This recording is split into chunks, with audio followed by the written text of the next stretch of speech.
Hello, my name is Mary. Right now, I'm working with my husband Samuel at his family's business called The Enterprise. It's a small, cozy company run by Samuel's dad, Liam. There are about 6 of us working there. Liam isn't very involved in day-to-day activities. Samuel takes the lead and might become the next boss. He works closely with clients and pushes new projects to help the company grow. When we have big projects, everyone pitches in, making the atmosphere energetic and passionate. I've been part of this lively place for 8 years now since I married into the family. But Samuel's mom, Amanda, seems unsure about my role here. Recently, when I got home early to cook dinner and Samuel stayed late at the office, Amanda confronted me with some tough words. She asked me, "How long do you plan to stick around in our family's business?" Her tone sounded critical and disapproving. Since Amanda retired, she started criticizing my decisions instead of enjoying her free time. I tried to stay calm and asked her, "What do you mean by clinging?" She replied sharply, suggesting I married Samuel out of necessity, and now took advantage of working at their company. This wasn't the first time she accused me like this. It was happening more often. When I got married, I chose to leave my old job and join Samuel's family business. It was my decision, not because I had no other options, as Amanda seemed to think. Trying to explain, I told her, "Mom, I could work somewhere else if I wanted. I chose to be here." But she brushed it off, convinced she understood my motives. The tension with my mother-in-law went beyond words. Despite promising to take over household duties after retiring, she rarely helped, leaving Liam to often ask for her assistance with chores. Instead, she insisted, "I've worked my whole life. Now it's the daughter-in-law's turn to handle things at home." So I often ended up managing dinner and cleaning up afterward. One afternoon, I gathered my courage to address a household issue that was bothering me. "Amanda," I started cautiously, "I've noticed dishes often pile up in the sink. It would be helpful if you could clean up after your meals." Instead of understanding, she reacted strongly. She accused me of crossing boundaries and questioned my right as her daughter-in-law to set rules in her home. Feeling drained by our argument, I knew time was slipping away. If I didn't start dinner soon, we'd eat very late. Despite my frustration, I stayed calm. "Mom, let's talk more later," I suggested, hoping to ease the tension for now and focus on cooking. Amanda seemed to calm down and left for the living room, leaving me alone with the noise of kitchen utensils. Liam and Samuel had seen Amanda treat me this way before. They tried to step in when they could, but it didn't seem to change much. When they addressed the issue, they looked concerned and frustrated, wanting our family to get along better. Ironically, whenever Liam and Samuel confronted Amanda about her behavior, it often made her angrier at me, making her hostility worse. Her usual calm and gentle manner would turn into contempt, and her words hurt deeply, even though she never physically harmed me. Liam and Samuel's support became my sanctuary, helping me endure Amanda's hurtful comments. One tough morning, after I cleaned up from breakfast and was getting ready for work, Amanda suddenly exclaimed, "Oh dear, what a mess. It looks like a garbage dump here." Out of nowhere, she poured a bucket of water on my handbag. I stood there in shock, feeling a mix of disbelief and anger. "Why would you do that, Amanda?" I managed to ask, my voice shaking. Amanda's reply was dismissive, almost playful, like a mischievous child. "Oh, was that your stuff? I thought it was just a big piece of trash." Her casual attitude made me even more furious. Even if you thought it was trash, who pours water on something? I argued, struggling to grasp her lack of consideration. In the morning light, sitting across from Amanda in our living room, her expression was cold and determined, as if she had decided on a drastic action. "What on earth are you thinking? Now the carpet's soaked, and what about my things?" I blurted out, feeling a mix of confusion and frustration as I hurriedly took out the wet items from my bag. Important work documents lay spread out on the table, drying off. Amanda looked at me with a chilling calmness, showing no remorse or concern for the chaos she had caused. "You don't need to go to work anymore," she said flatly. I was completely stunned by her statement. "Excuse me?" I replied, filled with disbelief and shock. Amanda's next words hit me hard. "You've been hanging around this house for 8 years, but today I can finally get rid of you." Her voice dripped with venom and determination, a side of her I'd never seen before. My mind raced with sadness. "Get rid of me," I repeated, my voice betraying my disbelief. "She made me feel like an outsider in my own family. My daughter is joining the company, so we need you to leave. Today's your last day. All you have to do is apologize to your father-in-law and Samuel for causing trouble." She laughed mockingly, adding insult to injury. She was using my job to push me out. I had invested years into that job, earning respect and making cherished memories. Shocked and heartbroken, I struggled to understand the harshness of her decision. I had devoted myself to this family, yet it seemed my efforts meant nothing to her. "Are you sure about this?" Wasn't Emma working at a clothing store in Philadelphia? I asked, my voice showing my confusion and concern. My job meant more to me than just a paycheck. It was my path to personal fulfillment. Meanwhile, Emma, my sister-in-law, tired of city life and its impersonal nature, decided to come back. She said she was fed up with the cold people in Philadelphia, so I told her I had a job waiting for her once she returned home. Amanda explained firmly, leaving little room for discussion. Amanda's words hit me hard. She's agreed to come back immediately, and now that she has, I want you out of this house. Her statement was shocking, almost impossible to accept. With one decision, she was ready to completely upend my life, disregarding my place in the family without any chance for dialogue. Coldly, she handed me an envelope. I've written your resignation letter, she announced, effectively casting me out of our home. In that moment, my heart broke. Years of dedication and closeness were brushed aside like they meant nothing. Her actions ripped apart the bonds that held our family together, leaving them irreparably damaged. With a heavy heart, I walked the short 5 minutes to the company, a route I knew well, but today it felt heavy with emotions. Each step under the cool morning sky carried the weight of the situation unfolding. When I entered the office I shared with Liam, my father-in-law, and Samuel, my husband, I told them about Amanda's harsh ultimatum. They looked shocked and held back their anger, staying composed despite the turmoil. They cautiously suggested it might be best for me to step back for a while to show Amanda the impact of her demands. This suggestion threw my heart into even more confusion. After years of working hard at our family business, the idea of taking a break longer than the usual holidays like Thanksgiving or Christmas seemed strange and overwhelming. Encouraged by Samuel and Liam's supportive words, why not take a step forward and try something new? I decided to take a short trip. As I packed, my mind raced with thoughts about my life, the decisions I had made, and what lay ahead in the future. Meanwhile, my sister-in-law Emma, who was supposed to take over my role at the company, arrived shockingly late at 2 p.m. Her casual attitude left Samuel and Liam bewildered and frustrated. Despite their attempts to help her understand the business, Emma showed little interest in learning its intricacies. Upon hearing this news, anxiety gripped me about the future of the company. Even as I looked forward to my journey and hoped to avoid another encounter with Amanda, I quickly set off. Watching the landscape change from the train window, I took the opportunity to reflect on my past and present. The journey provided not just physical distance but a chance to breathe and think about what lay ahead for me.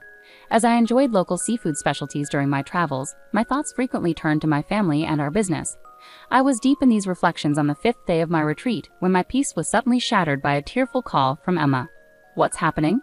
Mom said it was an easy job, just sitting in a chair, but Samuel and Dad act like I can't do anything right.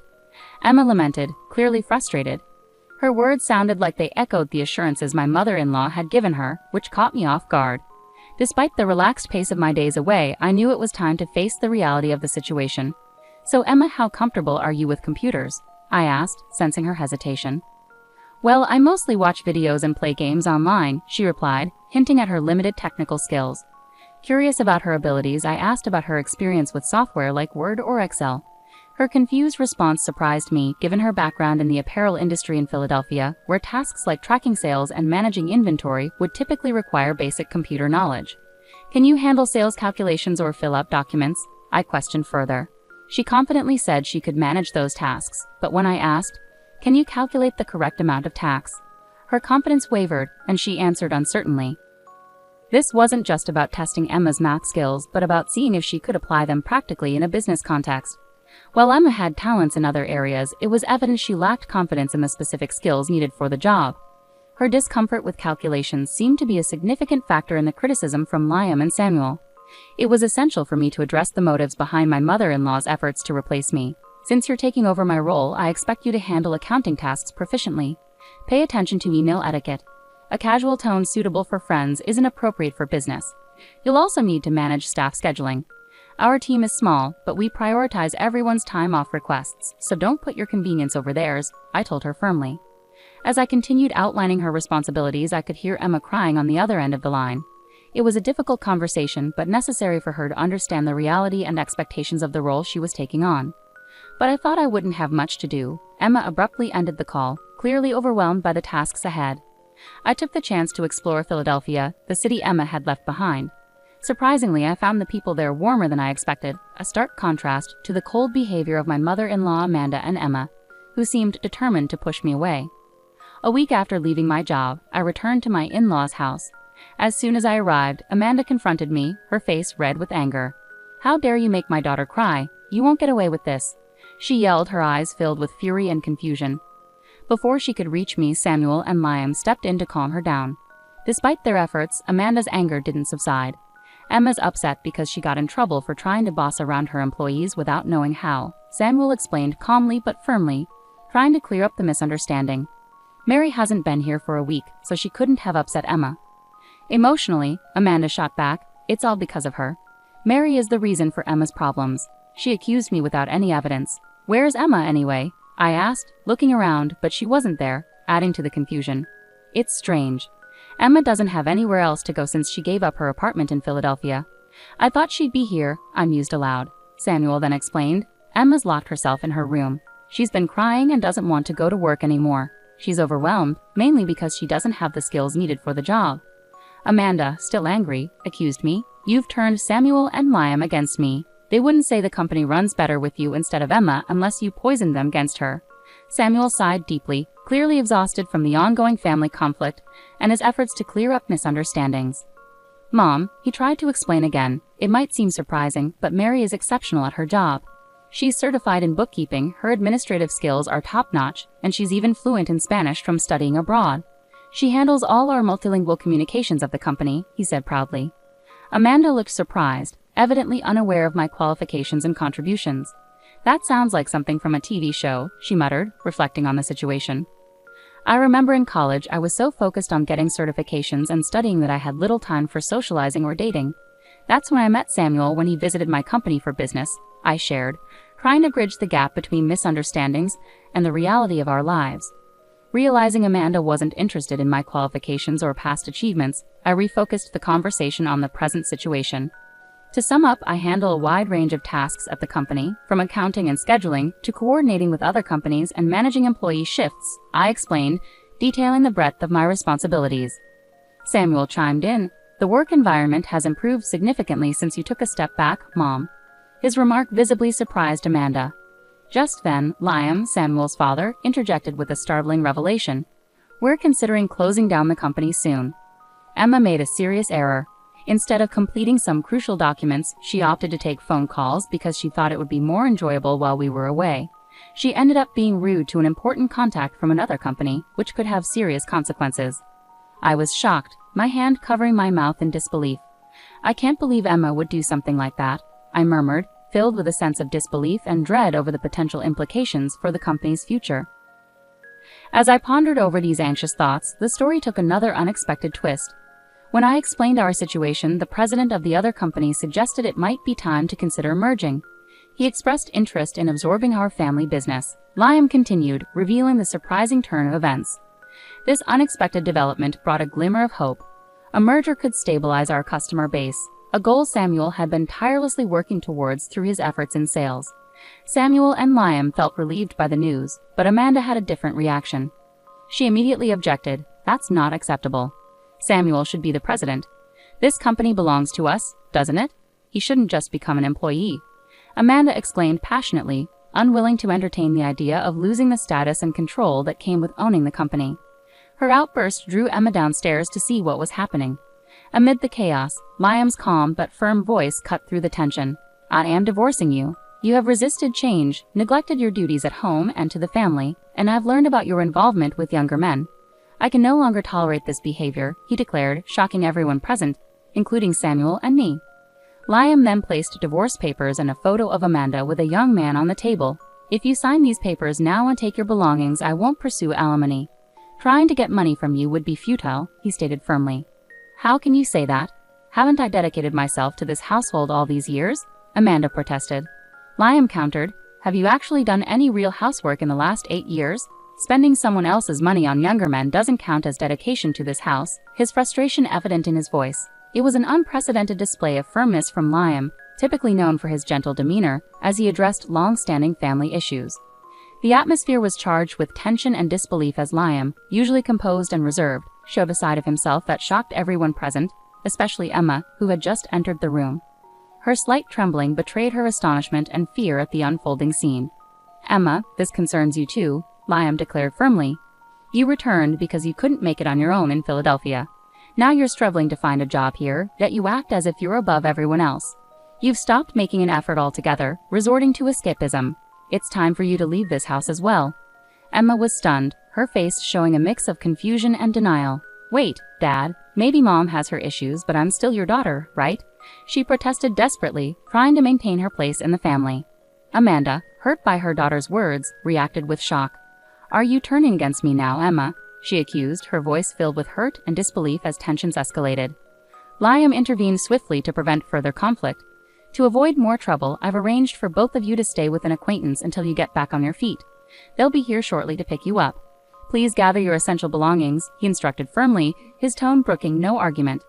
With heavy hearts and no other options, Amanda and Emma packed their belongings. Shortly after, an acquaintance of Liam's, who managed a factory with living arrangements, arrived to take them to their new temporary home. Meanwhile, Samuel, Liam, and I seized the opportunity to inform our employees about the upcoming merger of our company with a larger corporation, preparing them for the changes and challenges ahead. Amidst these significant life changes, I discovered that I was pregnant. I shared the joyful news with the president of the acquiring company, who responded with enthusiasm. He assured me they would find a suitable replacement for my role to ensure a smooth transition. With the promise of new beginnings and the excitement of our growing family, Samuel and Liam redoubled their dedication to the company, inspired by the bright future ahead.